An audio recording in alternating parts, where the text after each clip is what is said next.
Have you ever really thought about what it means to own something? Not buying it in a store, but being the very first person to ever claim it. Well, that's what we're digging into today. How do we come to possess things that, just a moment before, belonged to absolutely no one? All right, let's put you in the moment. You're at a baseball game. A historic home run ball. We're talking $1 million souvenir is flying through the air. It lands squarely in your glove. For a split second, you have it. But then the crowd descends, it gets knocked loose. Is that ball still yours?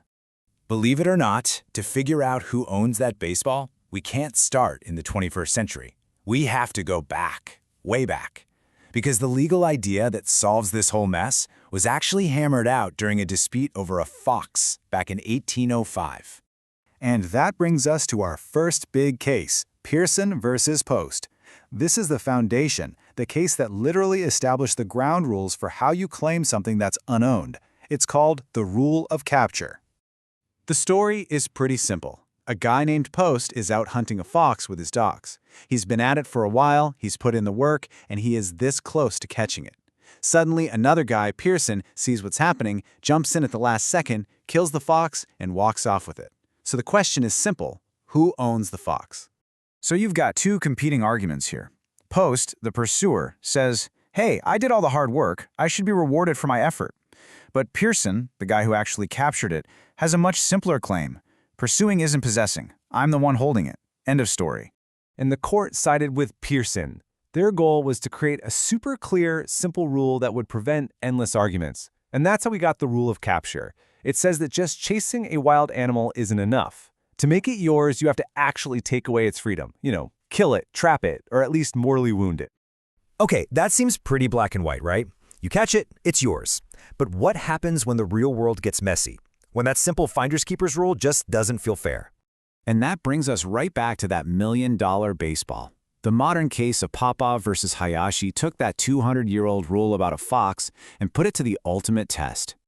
And let's be clear, the stakes were just a little bit higher this time. This wasn't just some souvenir. It was a potential winning lottery ticket.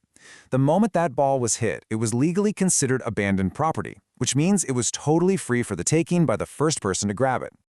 So here's the play-by-play. The ball lands in Alex Popov's glove. He makes contact, but before he can fully secure it, he's just swarmed by a mob of people who illegally tackle him to the ground. In that mess, the ball squirts free. Patrick Haile, who was also knocked around and did nothing wrong, just happens to see the loose ball, picks it up, and sticks it in his pocket. As the judge himself said, this was a real dilemma. Popov did everything he was supposed to, but was stopped by an illegal act. Hayashi ended up with the ball, but he was a totally innocent party in all this. The simple rule of capture just didn't seem to fit the situation. So the court did something really smart. It basically created a new legal idea right on the spot, a prepossessory interest. It sounds complicated, but the idea is simple. When you've taken major steps to possess something, and you're only stopped because of someone else's illegal actions, you gain a legal right to it, even if you never fully completed the catch. So because Popov had his prepossessory interest and Hayashi had clean, actual possession, the court said their claims were equal. The solution? They ordered the ball to be sold at auction and the money was split right down the middle. It was a fair outcome to a completely bonkers situation. Now, this rule of capture doesn't just apply to things you can physically hold. It also governs these fugitive resources, things that can move around on their own, like underground oil and gas. But that brings up a totally new question. Does your right to capture something also give you the right to just waste it? The best way to think about this is by analogy.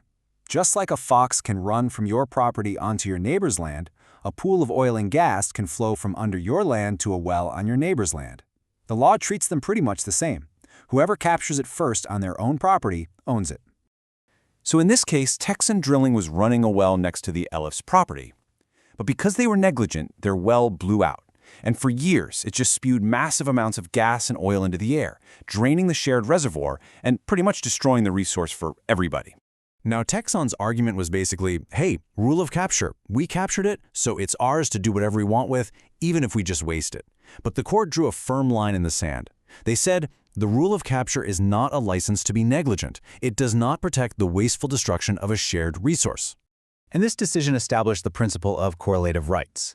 The key idea here is that your right to capture something is balanced by a duty.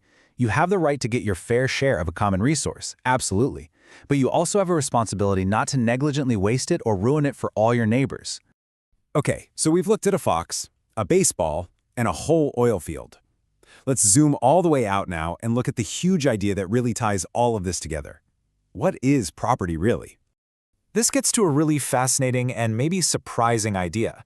We tend to think of property as a physical thing, but legally, it's not. Property is just a concept.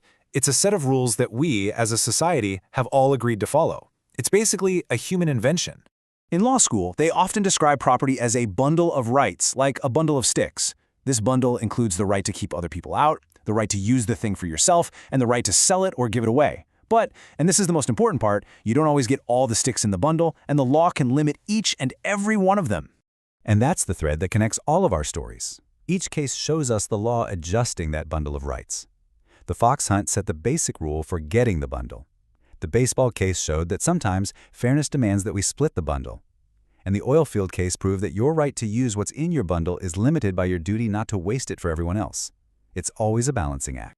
So this leaves us with one last big thought. If property rights are just a social construct, a set of rules we all made up, that means we can change them. And the real question is, what are the unowned frontiers we're facing today? And what new rules are we going to have to invent for them?